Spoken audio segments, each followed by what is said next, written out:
Bonjour à tous, bienvenue à ce symposium capsule Vidéodigest 2020. Un peu dématérialisé, mais j'espère que ça va être tout aussi intéressant. On a 3 thèmes aujourd'hui: l'entéroscopie spiralée, la nouveauté de l'année, la capsule de l'estomac qui sera la nouveauté de l'année 2025 peut-être, et puis l'intelligence artificielle qui nous inonde déjà dans la pratique quotidienne avec les orateurs Patrick Lévy sur la capsule gastrique de Strasbourg et Romain Lénard de Saint-Antoine sur l'intelligence artificielle, et moi-même je vais vous parler de l'entéroscopie spiralée. Alors, on est parti sur l'entéroscopie spiralée, qui est en fait une nouveauté technique, on va dire, en entéroscopie. Je n'ai pas de lien d'intérêt sur cette présentation. Je vous rappelle que l'entéroscopie, c'était des endoscopes assez longs, 2 à 2,3 mètres, dont le principal et le plus utilisé est le Fujinon double ballon. C'est un endoscope long et c'est surtout un système de reptation progressive dans l'intestin grêle basé sur un système de 2 doubles ballons que l'on gonfle et que l'on dégonfle l'un après l'autre. Le concurrent qui marche un peu moins bien, qui va un peu moins bien, c'était l'entéroscope Olympus avec un seul ballon sur l'overtube et pas de ballon sur l'extrémité du tube. Donc il faut s'enguler avec l'endoscope pour s'accrocher aux angles de l'intestin grêle, ce qui est un peu plus difficile. La progression est un peu plus laborieuse, mais c'est un endoscope qui rend grand service. Et puis, vous avez peut-être connu cette espèce de spire terrible, très longue, impressionnante. Je vous rappelle qu'elle fait quand même 3 cm de diamètre maximal, qu'on enfile sur le tube et qu'on introduit dans le patient progressivement en tournant avec 2 mains. Vous voyez les deux petites poignées vertes là qui permettent de faire tourner. Alors c'est pas mal, ça a permis d'avancer un peu dans l'entéroscopie, mais ça a quelques complications, dont des invaginations du grêle. Et moi, j'ai même vu un jour une invagination de l'estomac sur l'œsophage qui m'a fait extrêmement peur. Donc, c'est quelque chose d'un peu difficile à manipuler concrètement. Et du coup, ça a quand même fait avancer les choses puisque ça aboutit à ce nouvel entéroscope qui est développé par Olympus avec une spirale courte qui fait à peu près 20 cm, qu'on va clipser sur l'extrémité du tube, pas tout à fait à l'extrémité, il y a 20 cm qui restent entre l'extrémité du tube et la spire, et qui va tourner sous contrôle du médecin avec une pédale en sens horaire pour avancer, au sens anti-horaire pour reculer, et qui permet de faire des entéroscopies dans vraiment de très bonnes conditions aujourd'hui. La qualité de l'image, il faut bien la dire, est extrêmement bonne. C'est la qualité Olympus. Et vous avez par exemple là une angiodysplasie qu'on voit extrêmement bien. Donc ça, c'est un plus en entéroscopie. Quand on voit pas très bien dans l'intestin grêle, c'est quand même un vrai problème. Alors très peu d'études sur l'entéroscopie spiralée. En fait, il y en a 2 qui sont pas encore publiées, qui sont sous presse. La première est une expérience indienne qui va être publiée dans le JIE, qui est faite sur 61 patients avec pas trop d'effets secondaires, ça c'est très bien, il n'y a pas eu de perforation dans cette étude, des effets secondaires mineurs qui sont des douleurs, des érosions muqueuses, on en reparlera. Et l'efficacité est impressionnante. Il y a 60% d'entéroscopie totale. La moitié de ces entéroscopies totales sont faites par double voie tout de même, mais la moitié sont faites par simple voie. Donc c'est quelque chose de très nouveau qu'on n'arrivait pas à faire même avec un double ballon. Et en général, la lésion était atteinte avec arrêt de l'entéroscopie. Très important, les critères d'exclusion, la chirurgie préalable, et on en reparlera parce que c'est probablement la limite de l'entéroscopie spiralée. Les patients, évidemment, très fragiles. Et puis les varices œsophagiennes, vous imaginez que la spire de 3 cm sur les varices œsophagiennes, on va éviter. Ça paraît du bon sens. C'était une population très sélectionnée, 61 cas avec un âge moyen de 45 ans, donc très jeune. Donc ce qui veut dire qu'en termes de diagnostic, c'était surtout des maladies inflammatoires, peu de lésions vasculaires et peu de tumeurs, ce qui correspond pas vraiment à notre recrutement en entéroscopie en France. Et puis les échecs, il faut bien le noter, c'est les franchissements des zones difficiles. L'œsophage, c'est pas très facile à franchir. Il faut mettre le patient en décubitus en décubitus dorsal. Et le deuxième élément difficile à passer, c'est l'angle duodénojejunal. On peut vraiment être bloqué. J'étais une fois totalement bloqué sur un angle dans mon expérience. La deuxième étude, faite par une équipe allemande et une équipe belge, 140 patients, c'est la principale étude publiée à ce jour qui correspond plus à nos critères occidentaux, on va dire. Un âge moyen de 65 ans avec pas mal de comorbidités. On retrouve les échecs sur des sténoses duodénales et sur des blocages au niveau de l'œsophage. Donc ça fait un succès technique tout de même de 97%. Donc ça va, ça marche bien. Mais on peut être bloqué complètement sur certaines zones. Et encore une fois, les critères d'exclusion, il n'y avait pas de patient qui ait eu une chirurgie digestive préalable, et ça c'est très important. Pas d'obstruction digestive, c'est une évidence, pas de varices gastriques ou œsophagiennes, ça paraît du bon sens, ou de sténose de l'œsophage. La population, donc âge moyen de 65 ans, et surtout des lésions vasculaires. Donc ça correspond parfaitement à l'épidémiologie de l'entéroscopie en Europe, des patients âgés qui saignent, qui ont des hémorragies, des anémies, où on va chercher des lésions de l'intestin grêle en entéroscopie, un peu de néoplasie et un peu de maladie inflammatoire tout de même, ce qui correspond à notre recrutement classique. Complication majeure, une perforation idéale sur une thérapeutique, un Mallory Weiss avec traitement endoscopique, dû probablement à une dilacération par la spire au niveau de l'œsophage.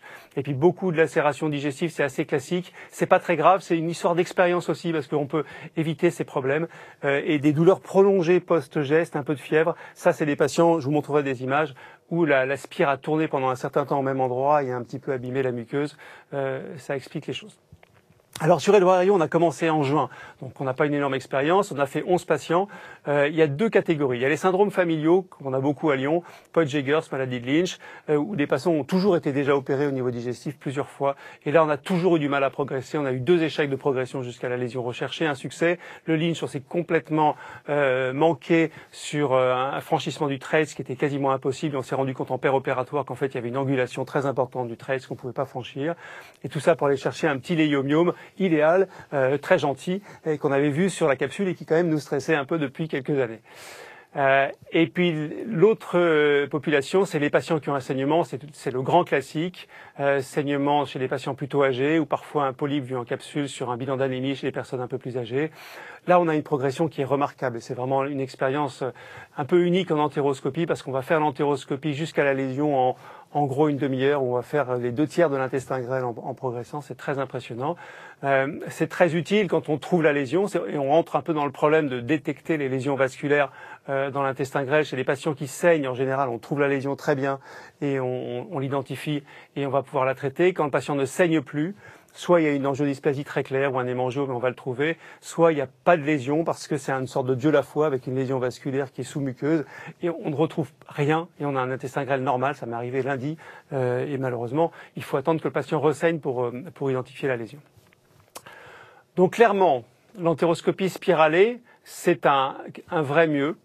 Les complications sont pas très importantes. La prise en main de l'endoscope est compliquée. Il y a des étapes à franchir au niveau de l'œsophage, au niveau du trace, puis franchir la valvule iléocécale qui est toujours le problème de l'entéroscopie. Mais il n'y a pas une très grosse morbidité liée au geste. En étant prudent, on est très prudent, et en évitant d'avoir la spire qui se bloque dans une angulation. Je pense que je vous passe le film qui montre la qualité des images que l'on a. Là, on a un saignement digestif ponctuel. C'est typiquement le genre de saignement digestif qu'on va avoir beaucoup de mal à trouver si le patient n'est pas en train de saigner, avec la muqueuse est normale, il n'y a pas d'angiodysplasie, il n'y a pas de tumeur, il n'y a rien. Il y a simplement un petit saignement ponctuel. Et en fait, c'était un vrai Dieu la foi avec un gros vaisseau sous-muqueux et un tout petit ulcère qui saigne et qu'il faut scléroser, ce qui est probablement le meilleur traitement dans cette indication. L'efficacité thérapeutique de l'entérospiralée, c'est la même que l'entéroscopie en général. Pour moi, elle reste à démontrer. C'est-à-dire qu'on manque aujourd'hui d'études randomisées prospectives versus standard of care qui montrent que vraiment on est efficace. Je vous rappelle que les angiodysplasies du grêle, ça saigne et ça s'arrête de saigner dans 50% des cas en un an. Donc on peut parfaitement avoir l'impression de faire un traitement efficace alors qu'on a juste suivi l'histoire naturelle de l'angiodysplasie. Par contre, en termes d'efficacité de progression, c'est remarquable. Ça va vite. On fait 60% d'entéroscopie totale, ce qu'on n'avait jamais fait avec des entéroscopes classiques autres. Donc on gagne en temps médical parce qu'on n'est qu'un seul opérateur, on va plus vite, et on gagne en temps opératoire. Donc c'est un vrai gain potentiellement. Après, ça reste de l'entéroscopie. Donc rappelons-nous qu'il y a des complications de l'entéroscopie. Qu'elles soient diagnostiques, le double ballon, je vous rappelle, le problème principal sur l'entéroscopie diagnostique, c'était la pancréatite quand on gonflait le ballon au niveau du deuxième duodénum. Mais bon, ça, on l'a vraiment évité ces dernières années. Et puis un peu de perforation quand même. Et puis en thérapeutique, la grosse étude, c'est celle de Mensink en 2007, qui est une méta-analyse, qui est un très beau travail, qui montrait qu'on avait 4,8% ou 4,3% de complications thérapeutiques, qui sont surtout des saignements et quelques perforations. Je vous rappelle que le plasma argon, ça fait 1% de perforation sur les angiodysplasies du grêle. Donc il faut toujours l'avoir en tête. Donc voilà le type de complications de l'entéroscopie spiralée. C'est cette jeune femme avec un Peutz-Jeghers sur lequel j'ai pas réussi à aller jusqu'à la lésion du grêle que l'on recherchait parce que je me suis bloqué dans un angle sur une cicatrice opératoire. Et ça, ce que vous voyez, c'est la muqueuse inflammatoire abîmée. Je pense que c'est un film. Oui, c'est la muqueuse inflammatoire abîmée à la descente sur l'anse dans laquelle l'entéroscope s'est bloqué pendant 3-4 minutes. Donc il faut faire extrêmement attention. Dès que vous voyez que c'est bloqué, vous voyez le système en bas à gauche, ça vous donne l'importance du blocage du tube. Et quand il y a un vrai blocage du tube, vous avez tous les petits panneaux qui s'allument là, et vous savez que vous êtes bloqué et qu'il faut arrêter de pousser, arrêter de pousser sur la pédale, parce que sinon vous allez avoir une complication, ce genre de complication. Ce qui est pas très grave, ce qui est embêtant. Et ça, c'est la dilacération du pylore. Le deuxième problème, c'est de passer l'angle de Treitz. En fait, quand vous passez l'angle de Treitz avec l'endoscope, votre spire, elle est sur le pylore. Et si vous n'arrivez pas à passer, vous tournez en rond et vous risquez de dilacérer le pylore. Donc voilà ce qui peut se passer. Il faut bien l'avoir en tête. Donc les principes de prudence sont exactement les mêmes que toutes les entéroscopies. Attention, c'est de l'anesthésie, donc c'est un geste long, c'est des patients fragiles, on peut avoir des complications de l'anesthésie. C'était la principale des complications dans l'expérience allemande d'Andrea May, qui était un peu la papesse de l'entéroscopie. Se méfier des terrains difficiles, le grêle radique, c'est presque une contre-indication à l'entéroscopie comme à la capsule. Les patients multi-opérés, qui sont un peu la limite de l'entéroscopie spiralée. Des risques spécifiques type pancréatite pour l'entéroscopie double ballon et lacération pour l'entéroscopie spirus. Et puis connaître que chaque fois qu'on fait une entéroscopie thérapeutique, on a des risques. Il faut l'expliquer aux patients à l'avance, qu'il y a un risque de perforation. Je reviendrai aussi très rapidement sur la pertinence des actes. On voit énormément de capsules, on relie énormément de capsules pour entéroscopie et on réfute l'entéroscopie presque 2 fois sur 3, soit parce qu'il y a un problème d'interprétation de la capsule, soit parce qu'il y a un problème de pertinence entre la fragilité du patient et une anémie finalement pas très impressionnante. Je vous rappelle aussi qu'il n'y a toujours pas de démonstration, ce que j'ai déjà dit tout à l'heure, de l'efficacité du traitement endoscopie des angiodysplasies du grêle. Ça récidive beaucoup. Or, on sait que naturellement, les angiodysplasies s'arrêtent de saigner, puis recommencent à saigner. Voilà. Et en conclusion, voilà, cette entéroscopie spiralée, c'est très bien. C'est un palier supplémentaire dans l'exploration de l'intestin grêle. C'est vraiment une économie de moyens, de temps, donc c'est très intéressant pour les opérateurs et les équipes. La grosse limite, c'est les patients opérés. J'ai vraiment beaucoup de mal, j'ai l'impression, à passer les patients Podgers en particulier. Ce qui est dommage, parce que c'est une très grosse indication de l'entéroscopie. Et parfois, on est mieux en double ballon pour passer un angle difficile qu'on n'arrive pas à passer. Voilà, et puis ne pas oublier les limites de l'utilité clinique de l'entéroscopie, la pertinence des actes, quand on a une capsule de l'intestin grêle positive. Voilà pour cette première présentation. On va peut-être passer aux questions, si vous en avez. C'est pas moi qui vais les poser. C'est la durée de la procédure. Alors, en gros, moyenne. La durée de la procédure, c'est beaucoup plus court que l'entéroscopie double ballon classique. Hein. On était à 1h30, presque 2 heures sur une entéroscopie classique. Et on savait pas tellement quand il fallait s'arrêter, parce qu'on a toujours l'impression qu'on avance un peu, etc. Là, quand on n'y arrive plus à avancer, c'est très net. Et en gros, en une demi-heure, on est arrivé au bout. Soit à la lésion, soit quasiment au bout de ce qu'on pouvait faire. Et après, on peut repartir. J'ai une question sur la courbe de progression. Est-ce qu'elle est bien plus facile que la courbe de progression avec l'endoscopie double ballon? Elle est plutôt un peu plus difficile. Parce que je pense avoir une bonne expérience de l'entéroscopie et il m'a fallu une bonne dizaine de procédures pour commencer à comprendre. C'est un peu sioux, il y a des trucs du métier en fait. Il faut très peu insuffler. Il faut quasiment avancer à l'aveugle, par exemple, sur l'intestin grêle pour avancer bien, parce que dès qu'on met un peu d'air, la spire patine un peu et on avance moins bien. Pour passer les angles, comme l'angle de Treitz, il faut vraiment arriver dans l'estomac désinsufflé et désinsuffler complètement dans le duodénum pour faire glisser la spire. Vous voyez, c'est les trucs du métier, le positionnement des patients, etc. C'est plus des trucs qu'on pourrait mettre comme un tutoriel en fait. Donc je pense que ça peut s'apprendre très vite avec un tutoriel de ce qui est dangereux. Puis après, il y a la manip dans le grêle où il faut savoir donner des petits coups à droite à gauche pour se glisser, pour passer les angles, etc. Ça, c'est de l'expérience de l'entéroscopie préalable. Il n'y a pas à réapprendre pour le spiraler. Eh bien, on va enchaîner, si ça vous convient. Oui. Pas de problème. Bon, Patrick, ça va être à toi. Donc sur la capsule de l'estomac, est-ce que c'est l'avenir ? Voilà, la capsule pilotée par un champ magnétique est technique révolution dans l'exploration de l'estomac. Alors, aucun lien d'intérêt donc en rapport avec cette présentation. Alors, on a tous rêvé donc depuis que la capsule existe, donc des évolutions et des évolutions techniques. La capsule à guidage magnétique maintenant existe depuis une dizaine d'années. Vous l'avez découvert pour la plupart au Congrès européen il y a une dizaine d'années. Donc, on est encore loin du couteau suisse. Il y a pas mal d'évolution technologique. On passera uniquement donc pour tout ce qui est magnétique, sachant que j'ai un petit quelque chose sur le plan personnel puisque j'ai eu la chance dans les années 80 de m'occuper de la navette du professeur Grenier, unité INSERM qui n'avait pas de vidéo, mais qui avait tout un ensemble d'instruments qui permettaient de faire des largages de médicaments, qui permettaient, avec un système astucieux, d'aspirer la muqueuse, de faire des prélèvements. On voit que ça existait en 80. On espère que tout ça arrivera. Pour l'instant, on va se contenter de parler de guidage magnétique. Alors, matériel et technique, on verra, c'est quand même assez impressionnant. C'est les premiers matériels, c'est donc Hancon, c'est donc le principal, la plupart du matériel et les études qu'on va voir tout à l'heure sont chinoises, un peu japonaises, mais essentiellement chinoises, avec un matériel fixe assez encombrant, qui permet d'avoir donc un guidage magnétique. Le patient donc a une ceinture, il y a un guidage qui se fait, et donc c'est la plupart des études ont été faites sur ce matériel Hancon. Alors, oui, alors c'est vrai que là c'est bien embêtant. Voilà. Alors donc, si vous voulez, le problème de la réalisation de l'examen, l'estomac étant difficile à visualiser, il est impératif donc d'y mettre du liquide et d'y mettre de l'eau. Le protocole le plus courant consiste donc 3 heures avant l'examen à faire ingérer au patient 500 millilitres, 1 heure avant l'examen, une deuxième ingestion de 500 millilitres avec donc de la siméticone. Plusieurs études ont montré que c'était ce qui était le plus intéressant pour que l'estomac soit propre.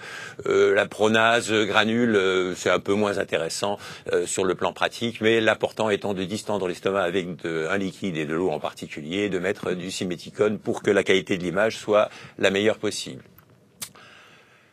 Alors on voit que effectivement, selon les positions, les visualisations sont très différentes. Et toutes les positions qui sont mentionnées là, dorsale, latéral gauche, latéral droit, la position, donc toutes les positions donc en flexion permettent de voir chacune un pourcentage de la muqueuse. On voit que dans certains cas, si on est en déclus dorsal, c'est à peu près 0% de chance de voir donc le pylore. On voit aussi que quand on combine les positions, ça c'est sur le côté droit, quand on combine les positions, on arrive à avoir une meilleure pourcentage de visualisation de la muqueuse. Mais le problème étant vraiment, et on ne peut pas se passer d'un positionnement du patient.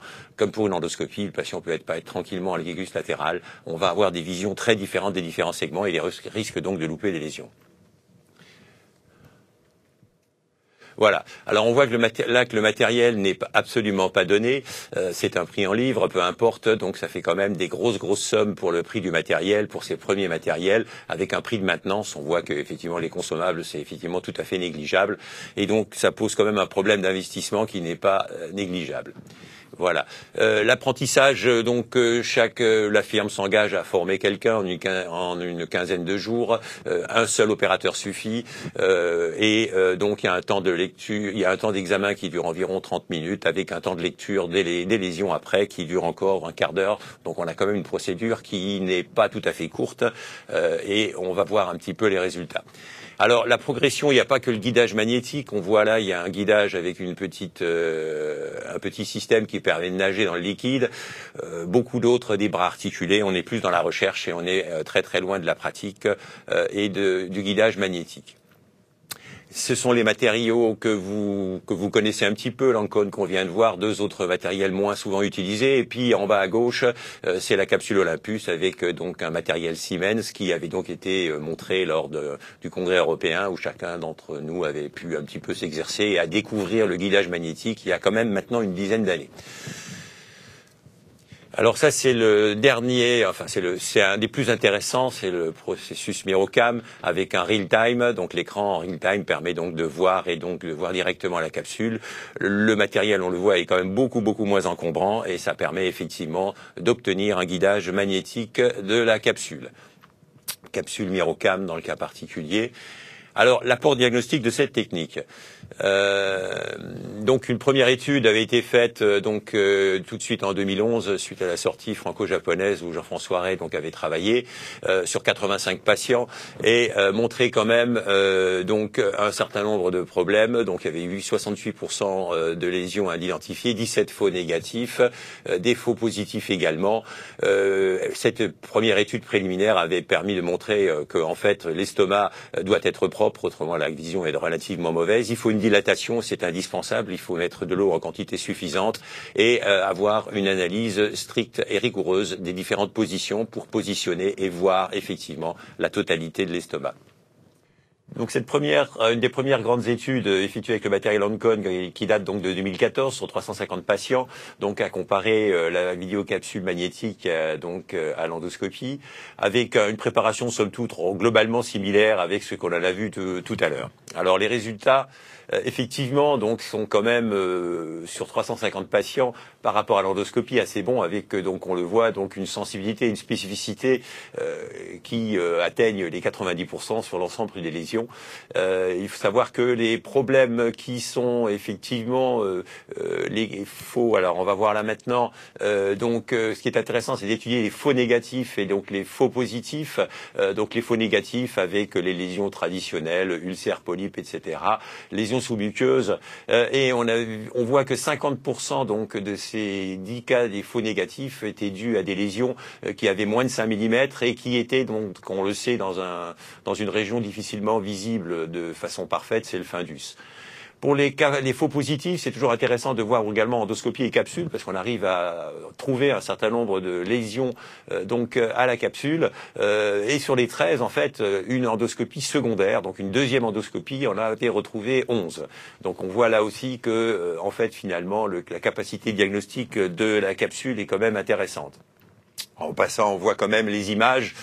Habitué à l'image de l'endoscopie, l'image de la capsule, on est quand même un cran en dessous.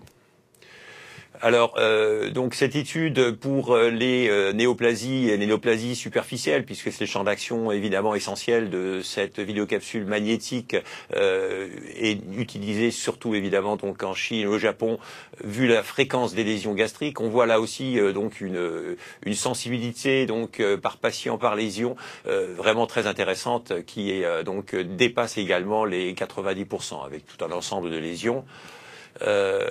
Donc concernant, si vous voulez, donc une autre étude qui va étudier donc de façon prospective également la capsule donc par rapport à l'endoscopie, on voit que 3182 patients asymptomatiques, dont 99 centres, c'est une volumineuse, une étude importante, et on voit donc un très grand nombre de lésions qui ont été diagnostiquées donc par la vidéocapsule magnétique.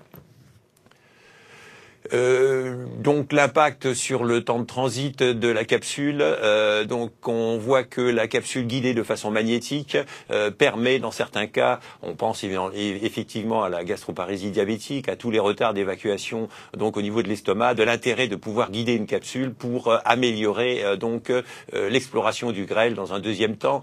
Donc on voit sur 100 patients, et là les études sont à peu près concordantes, malheureusement le succès n'est pas là. C'est que le succès, c'est un passage dans le duodénum de 59%, ce qui est quand même très faible pour une technique quand on est habitué à une endoscopie qui permet de franchir le pylore dans toutes les situations. Alors, une étude intéressante avec la Mirocam, à laquelle ont participé Mathieu Pioche et Jean-Christophe Sorin, donc une étude là aussi internationale, qui a permis d'étudier cette capsule quand même beaucoup moins encombrante et donc relativement performante. Alors le but de l'étude était d'étudier la capacité de la magnétique assisted capsule endoscopie, donc de la vidéocapsule assistée par guidage magnétique, et de visualiser l'ensemble des segments gastriques. Alors, l'étude a été effectuée chez 26 volontaires qui bénéficiaient donc d'une gastroscopie dans un deuxième temps, et ont noté la capacité importante donc de tenir devant une lésion de façon suffisante, au moins 1 minute, pour pouvoir apprécier complètement la lésion. Alors la durée de l'examen ne dépassait pas la demi-heure, en moyenne 24 minutes, 12 à 39 au niveau des écarts, une bonne visualisation de l'œsophage dans plus de 90% des cas, dans le cardia un petit peu inférieur. On voit que à partir du moment où on joue sur les positions, les taux de visualisation des différents segments sont bons, et avec toujours le même problème, c'est le franchissement du pylore. On était à 59%, on est à 50% dans l'étude. Alors la capsule est une technique réalisable qui permet une bonne visualisation des différentes parties de l'estomac, avec des améliorations souhaitables, une meilleure visualisation de la calotte tubérositaire et un meilleur taux de franchissement du pylore. En conclusion, donc, pour ce qui est de cette vidéocapsule à guidage magnétique, le guidage améliore significativement le diagnostic des lésions, donc effectué par une vidéocapsule, donc sans aucun guidage, c'est évident. Ça satisfait parfaitement notre imaginaire, puisque faire bouger un objet sans y toucher, c'est des choses dont on rêve étant gamin. Ben, on arrive donc avec le guidage magnétique à essayer donc de progresser dans ce sens-là. Mais des améliorations restent tout à fait nécessaires, et même après 10 ans, on voit qu'il y a encore une problématique essentielle. Et problématique, c'est la qualité de l'image. On est habitué en endoscopie à de la haute définition, à trouver des lésions néoplasiques à un stade extrêmement précoce, et la qualité de l'image est tout à fait fondamentale. Et la capsule est encore en retrait clair par rapport à l'endoscopie. Il faut une modélisation du fundus, et malgré les différentes positions, la visualisation n'est jamais tout à fait parfaite. Pouvoir rester stable devant une lésion, c'est quelque chose qui est difficile, et le franchissement du pylore devrait être beaucoup plus systématique. Donc, technique de dépistage, avec point d'interrogation, bien entendu, ça ne peut être que dans des zones à risque élevé de lésions gastriques, le Japon, la Chine. Dans nos contrées, on voit mal un petit peu cette technique qui d'ailleurs ne s'est pas vraiment développée. Toutes les études, on le voit bien, sont des études chinoises, et donc ça reste vraiment à démontrer. Alors l'intérêt éventuellement, donc au niveau de cette capsule, on l'a vu tout à l'heure de façon futuriste, à permettre de faire donc des gestes guidés par la capsule, des biopsies, de faire donc un marquage. Il y a différentes possibilités de faire une échographie. Donc beaucoup je dirais, de recherche est fait dans ce domaine. Voilà, je vous remercie. Merci beaucoup, Patrick. La première chose, faut bien rappeler, Patrick, que cette capsule, il faut la voir en direct. Absolument. C'est-à-dire qu'il faut un real time. Tu l'as dit pour la Mirocam, je pense que tous les systèmes ont un real time. Mais ils relisent les images quand même, il y a un real time. Mais ils relisent les images. Ils utilisent quand même 10 minutes, un quart d'heure pour relire les images à la fin de l'enregistrement. Mais effectivement, puisqu'on la dirige, voilà. il faut regarder ce qu'on fait. J'étais très intéressé par cette étude que j'avais complètement zappée de 3000 patients. C'était où ça, en Chine? C'était en Chine, ouais. Pour le dépistage du cancer du cancer gastrique, c'est extrêmement intéressant ça. Bien sûr, j'ai pas vu de chiffres de sensibilité. Ça veut dire qu'ils n'ont pas fait de gastroscopie systématique derrière, ouais, c'est ça? C'est ça. Donc ils ont découvert beaucoup de lésions. C'était comment faire en pratique réelle dans la vraie vie sur des gens qui vont pas avoir accès à la gastroscopie pour remplacer par la capsule. Voilà, c'était ça le gros. C'est pas mal parce qu'on détecte beaucoup de lésions. On a vu beaucoup de lésions cancéreuses en particulier, donc c'est plutôt pas mal. Est-ce que tu as vu des choses sur la qualité de l'image, sur l'augmentation de la qualité de l'image? Parce que mon idée personnellement sur la capsule gastrique, c'est que le jour où elle leur sera vraiment utile, c'est quand elle sera capable de nous envoyer, même pas beaucoup, mais 2, 3, 4 excellentes images de l'antre et du fundus pour nous détecter les patients à risque pour lesquels on devrait faire une surveillance de l'estomac sur le long terme, comme on peut faire une classification aujourd'hui NBI de l'estomac sans faire de biopsie. Ça, j'ai pas vu de choses importantes. Tu as raison, la qualité de l'image est la grande oubliée de ces différentes études, puisque j'en ai lu plein, il y en a énormément sorti, puisque bon, ils font ça maintenant depuis une dizaine d'années avec de multiples centres. On sait que les Chinois, quand ils se mobilisent, donc mais il y a une absence complète de discussion sur la capsule. C'est vraiment le guidage magnétique, c'est la performance, etc. Mais sur la qualité de l'image, il y a un grand absent, et on ne connaît pas ces capsules chinoises finalement, on ne connaît absolument pas, et donc il n'y a rien. Et nos firmes, si vous voulez, qu'on connaît habituellement bien et qui font des images qui ont quand même nettement progressé, ne sont pas présentes dans le domaine du guidage magnétique. Voilà. Donc c'est vrai que la qualité de l'image, qui est fondamentale pour les diagnostics précoces, c'est la grande oubliée. Voilà. Je pense que j'ai mis aussi qualité de l'image, bon. Mais il n'y a rien. Enfin, j'ai rien trouvé, quoi. Donc il faut des progrès là-dessus. Romain, tu avais une question? Oui, je crois, peut-être quelques remarques plutôt. Je crois qu'il y a vraiment un frein sur la préparation. Cette capsule, ça prend énormément de temps, et pour avoir fait une capsule à un malade, c'est très fastidieux. Ils doivent se retourner dans tous les sens. Il y a 30 minutes comme ça, 20 minutes comme ça, puis il y a le produit à boire, et puis ensuite il faut le lire en temps réel. Il y a la contrainte du temps réel qui normalement n'existe pas trop en capsule, et qui n'existe plus dans l'endoscopie conventionnelle. Donc je pense que ça a de l'avenir, mais il y a aussi une courbe d'apprentissage qui n'est pas facile à manipuler. C'est vraiment pas évident. Et comme vous disiez, le franchissement du pylore n'est pas facile. Donc ça a de l'avenir, et je pense que l'IA va avoir sa place là-dedans aussi. D'ailleurs, Ancon, que cette société a déjà sa solution d'IA, et ce gros essai qu'ils ont fait en Asie, ils sont en train de le mettre en place en Europe, et il va pas tarder à débuter. Eh ben, ça nous fait la transition toute faite avec ta présentation sur l'intelligence artificielle en capsule endoscopique.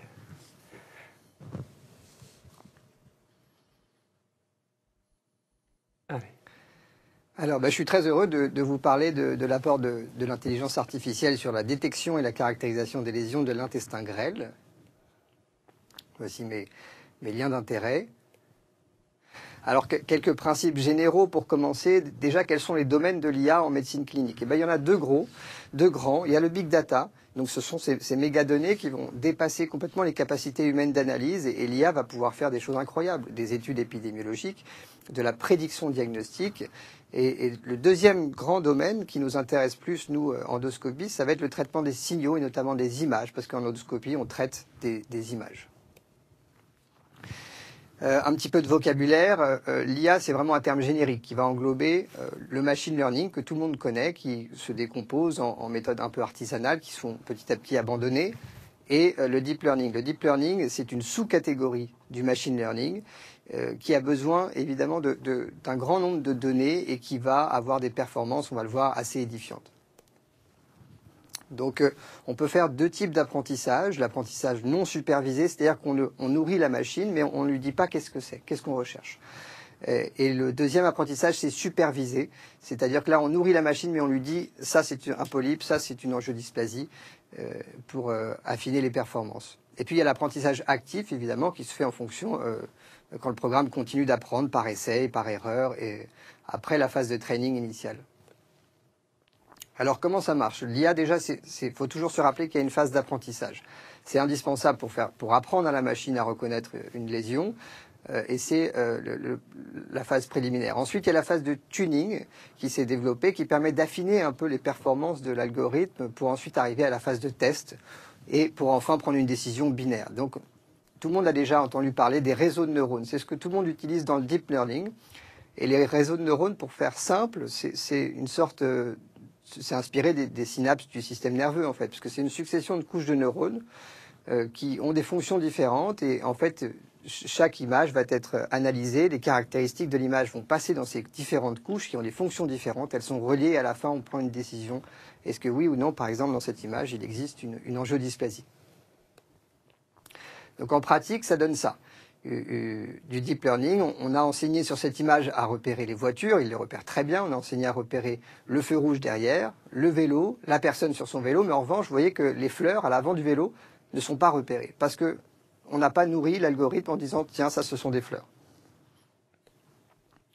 Alors, l'IA en endoscopie digestive de façon générale, il y a beaucoup de domaines qui vont être impactés, il y a l'aide à la progression, la détection, la caractérisation, aussi l'aide à la décision thérapeutique, mais ça fera l'objet d'une autre table ronde lors de ces journées vidéo-digeste, donc je ne vais pas m'étendre. En revanche, il y a vraiment deux choses deux spécificités de l'IA dédiée à la capsule qui sont très importantes à comprendre. La première, c'est qu'il n'y a pas de first look de l'endoscopiste.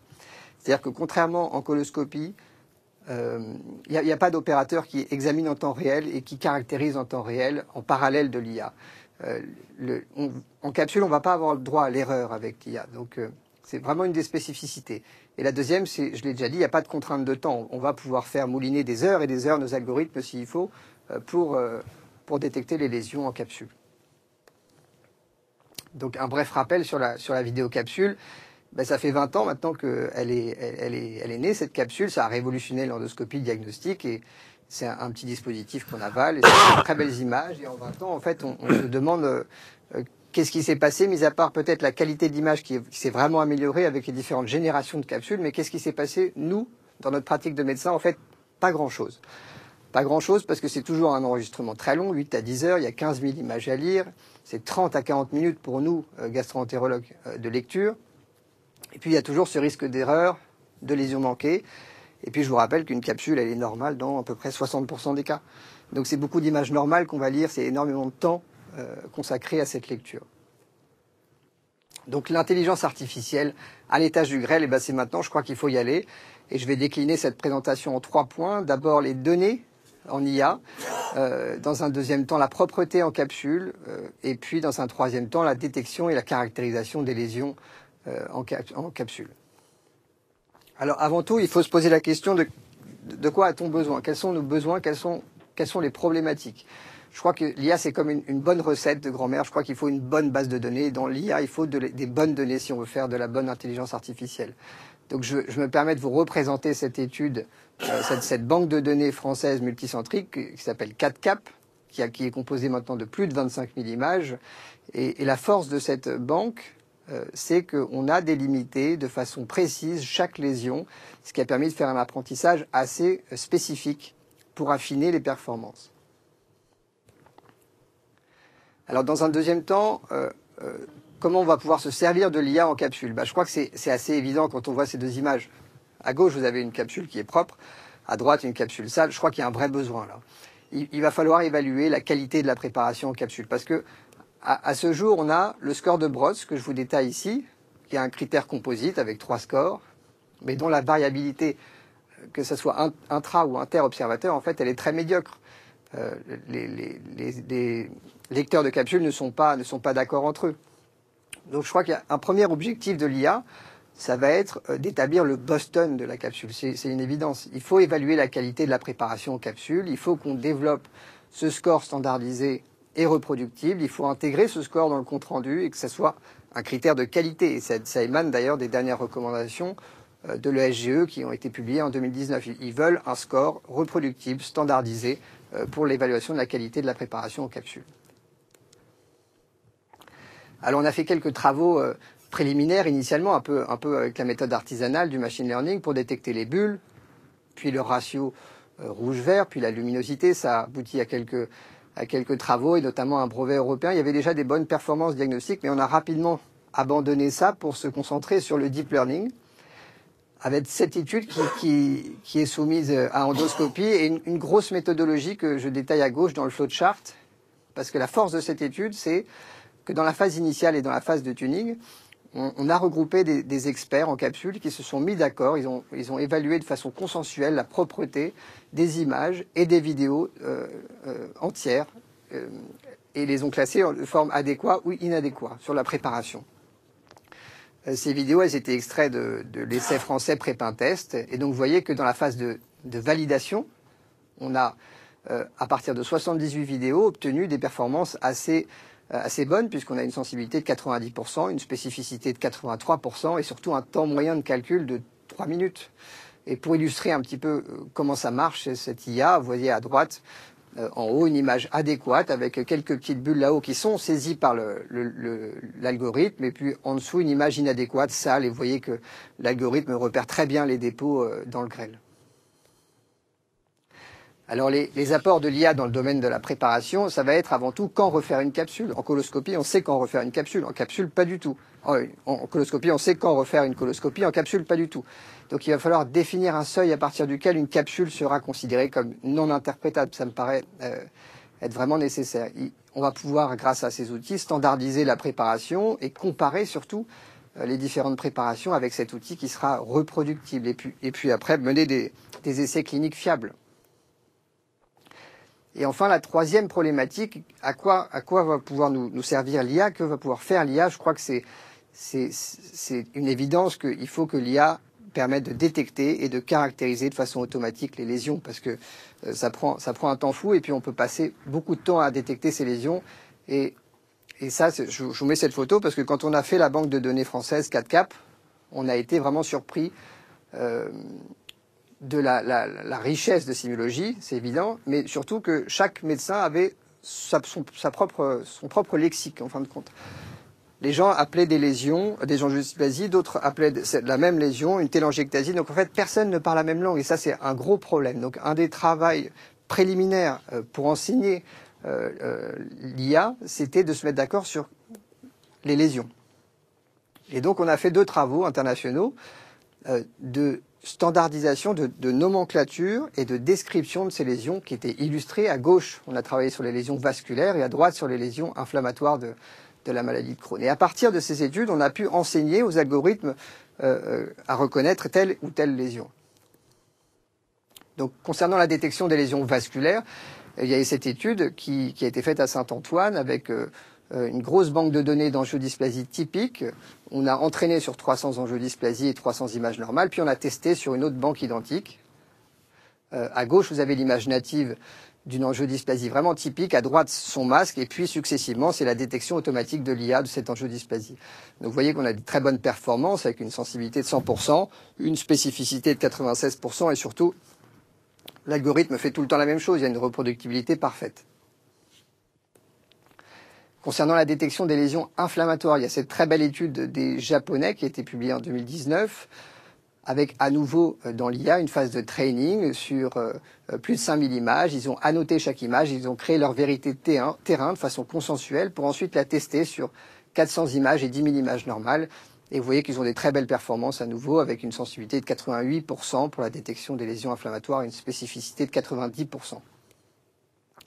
Et puis ce papier très récent sur la détection des lésions protrusives cette fois-ci, à nouveau une phase d'apprentissage de la machine avec 30 000 images, à nouveau une vérité terrain, c'est indispensable pour faire de l'IA, et puis une phase de test sur 7 000 images, et ils ont des très bonnes performances également avec une sensibilité de 90%, une spécificité de 80%. Vous voyez que les lésions qu'ils ont détectées sont assez variées, parce que ça va du polype au nodule, et puis en fait tout à droite des lésions veineuses, on ne voit pas très bien ce que ça vient faire ici. Bref, c'est un bon début quand même.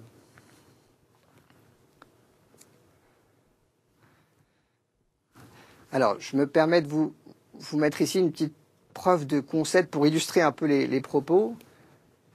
Alors, j'arrive pas à lancer la vidéo. Voilà. Donc, vous avez ici une première vidéo, une séquence de vidéo qui est issue d'un patient qui a une maladie de Crohn. Donc, vous voyez que l'algorithme permet de très bien détecter la lésion inflammatoire, mais aussi de la localiser au sein du cadre. Et puis, en plus, on y a ajouté une probabilité que cette lésion appartienne à cette classe. Bon, la probabilité n'est pas encore parfaite, on est en train de travailler là-dessus. Mais sur cette séquence vidéo, on détecte 219 images parmi les 12 000. Donc un temps de lecture de l'algorithme de 5 minutes. Et surtout, ce qui est important, c'est qu'il n'y a aucune lésion manquée. C'est vraiment ce qu'on recherche. Une deuxième séquence vidéo s'intéresse plus aux lésions vasculaires. Vous voyez les angiodysplasies.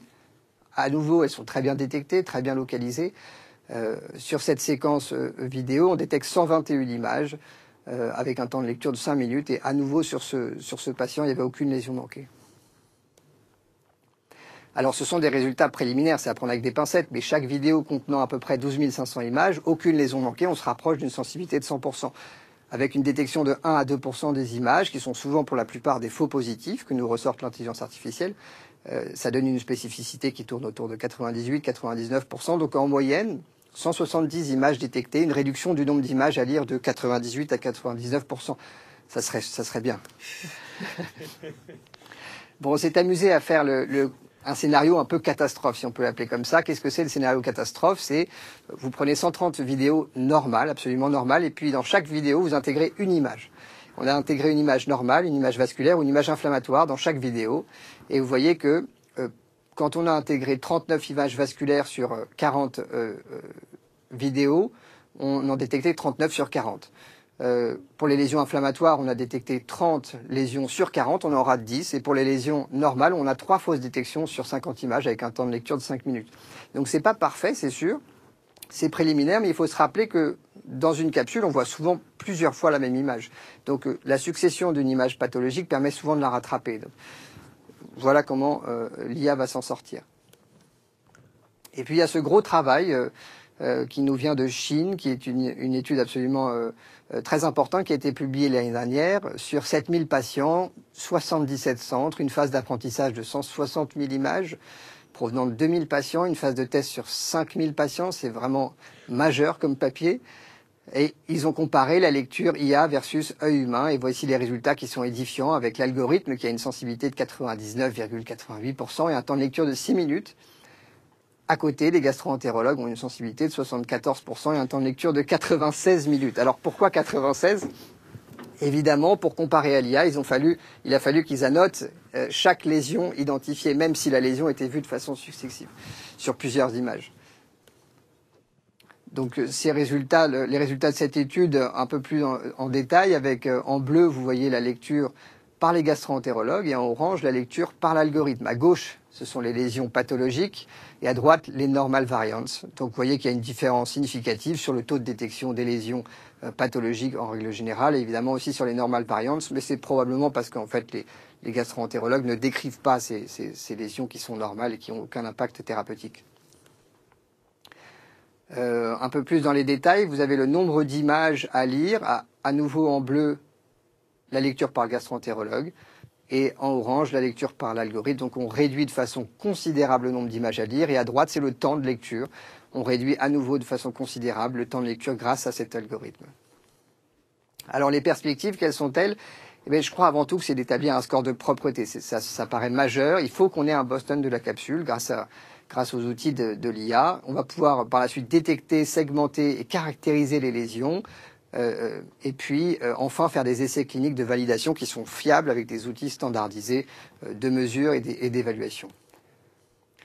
Alors un projet un peu plus à l'échelle nationale, peut-être un jour, ça serait que le patient vienne faire sa vidéocapsule dans le centre d'endoscopie et puis les données de la capsule seraient exportées sur un réseau sécurisé qui est un site agréé d'hébergement de données et ce site serait doté d'un système d'intelligence artificielle qui nous rendrait le résultat, le rapport préliminaire qui serait validé par le médecin et qui pourrait le rendre à son patient. Ça serait un beau projet pour faire fonctionner l'IA sur cette thématique. Donc en conclusion, je crois que la technologie, elle est prête. L'industrialisation, elle est imminente. Chacun ne dévoile pas non plus son secret. On ne sait pas très bien où les grandes firmes en sont là-dessus. Il faut absolument s'éloigner du concept de singularité qui veut que l'IA va dépasser l'humain. Non, je crois pas. Et je crois qu'il faut accompagner au contraire et enseigner l'IA plus que d'en avoir peur. Donc, j'espère vous avoir convaincu que l'IA a déjà révolutionné l'endoscopie diagnostique, notamment en capsule. Je vous remercie. Merci Romain, c'était très clair, très intéressant. Question très simple, toute bête. Il me semblait que la capsule du grêle, c'était 70 000 images. Tu as dit 15 000. Alors, en effet, ils ont des... Quand le fournisseur de la capsule capte les images, il y a à peu près 70 000 images. Mais ensuite, ils ont des filtres internes. Ils ont des filtres internes dont on ne connaît pas exactement la nature. On sait que c'est une image sur 4, une image sur 5, et ça va réduire considérablement le nombre. Et aujourd'hui, nous, lecteurs, on en lit à peu près 12 500. Sur l'étude chinoise, là, effectivement, la première étape est franchie, elle est passionnante, c'est la sensibilité. L'algorithme ne manque pas d'images. Il fait beaucoup mieux que le lecteur, on s'y attendait. Après, l'étape d'après, c'est la pertinence et la spécificité. Mais ça, c'est finalement le boulot du médecin qui va rétablir sur un certain nombre d'images, 100, 200, 300 identifiées par la machine, et dans un temps beaucoup plus court de lecture, rétablir la pertinence, en fait. Ouais, je crois que on a fait un gros travail. J'espère qu'il servira aussi sur la pertinence des lésions en capsule, et j'espère qu'on pourra pouvoir l'intégrer à l'IA. C'est sûr que quand on fait une capsule pour un saignement digestif qui est 10 ou 15 enjeux dysplasie, ça va pas changer fondamentalement les choses. Mais s'il y en a une ou deux et qu'elles sont pertinentes, c'est sûr que ça va changer les choses. Je crois qu'aujourd'hui, ça va être le gastro-entérologue qui va avoir ce rôle parce que l'IA n'est pas prête, c'est sûr. Mais à terme, j'espère que l'IA pourra, en prenant le contexte en considération, l'indication, pourra nous donner des informations. Il faudrait qu'elle nous laisse la pertinence, peut-être. Patrick ? Ouais, je trouve ça passionnant. On fait une médecine ambulatoire, de plus en plus ambulatoire. On est en centre ambulatoire, l'endoscopie, les gens partent avec leur compte rendu, comme dans la plupart des centres ambulatoires. Et j'ai bien aimé l'histoire de la capsule qui transmettait directement, puisque on a la particularité pour nos capsules coliques, on les garde dans le centre, puisque comme ça on les pilote, etc. On est sûr d'avoir un examen de bonne qualité, on les garde dans le centre. Mais ce qui serait merveilleux, c'est qu'au fur et à mesure, ils sont dans le centre, on pilote, on l'a fait avancer, mais que toutes les images partent dans un système d'intelligence artificielle. Le patient, avant de sortir, on récupère 5 minutes, on lit l'image, on fait ce compte rendu. Et il part avec le compte rendu, ce qui n'est pas du tout le cas, parce qu'on fait l'enregistrement, c'est vrai, mais quand il s'en va, il nous donne le data recorder et on le lit dans un deuxième temps. Et là, en l'occurrence, tout ambulatoire, tout est terminé, les images sont transmises, sont analysées, il part avec son compte rendu, c'est merveilleux. Il faut se méfier de la trop grande vitesse quand même, parce que si tu as mal interprété que tu fais l'entéroscopie d'emblée, mais bon. C'est intéressant, c'est une bonne idée. C'est intéressant, non, c'est dans l'évolution, et je pense qu'à la limite, on voit très bien qu'on va y arriver. Enfin, je dirais que voilà, on va y arriver de tout ça. Il y a une transmission directe des images, une analyse directe, une présélection, et qu'on n'est plus qu'un travail, je dirais, d'expert entre guillemets, avec quelque chose de complètement trié, quoi. Ouais. Pour l'instant, il y a encore ce facteur limitant où il faut charger les images, évidemment, parce que les processeurs sont pas encore assez forts, assez puissants pour pouvoir envoyer les images, mais c'est sûr qu'on va y arriver. Bon, je crois qu'on est au bout de notre temps, donc on va conclure. Merci beaucoup Romain Lénard, merci beaucoup Patrick Lévy. Et c'était donc le symposium capsule en direct des studios Europa à Paris, Vidéo Digest 2020. Et j'espère qu'on pourra vous retrouver l'année prochaine en plus convivial en direct.